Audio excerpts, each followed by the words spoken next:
Theory of intelligence, ये Robert जे Sternberg ने दी थी।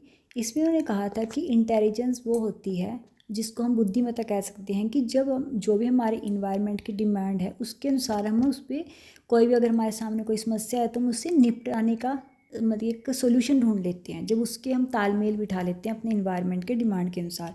It means a person intelligent they can deal with effectively with problem and challenge in their surrounding. जब भी उसके सामने कोई भी चैलेंज या प्रॉब्लम आए तो वो उसको अच्छी तरीके से निपटने की कोशिश करे, यानी कि उसका सोल्यूशन ढूंढे, ना कि उसमें घबराए। ठीक है, तो ये होता है कोपिंग थ्योरी। एग्जाम्पल के तौर पे समझा, मान लो एग्ज़ाम प्रिपरेशन है, बच्चों को पता चल गया कि उसके एग्ज़ाम उसको रियलाइज़ हुआ कि काफ़ी नियर आ गए हैं, तो फिर वो क्या करेगा, अपना टाइम टेबल शेड्यूल करेगा। ठीक है, मैनेज करेगा अपना टाइम, और जो भी उसको डिस्ट्रैक्शन यानी कि वो फ़ोन पे ज़्यादा स्पेंड करता था, रील्स वगैरह, तो वो उसको साइड में कर देगा। ठीक है, तो वो उसको रिड्यूस कर देगा।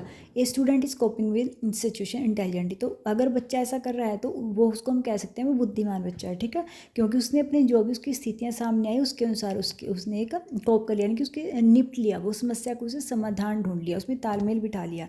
सेकंड है जैसे फाइनेंशियल प्रॉब्लम, और किसी फैमिली में फाइनेंशियल प्रॉब्लम आ गई है तो उससे वो टेंशन लेने की बजाय, ठीक है, वो अगर वो करे कि हाँ जो भी उसके अननेसेसरी खर्चे हैं वो उसको कम कर दे, जो भी उसके बजट का प्लान बनाना शुरू कर दे। ठीक है, जिससे वो उस मतलब कि जो उसके सामने प्रॉब्लम आई हुई है वो उस सिचुएशन से आसानी से निकलने की कोशिश करे, मतलब कि जितना वो चाहता है वो उस अच्छी तरीके से मतलब कि उसके निपट सके, समस्या का समाधान ढूंढ सके। तो ये होता है coping with theory of intelligence. तो अगर आपको मेरे नोट्स अच्छे लगे तो प्लीज़ लाइक करना, सब्सक्राइब करना। Thank you for watching my video.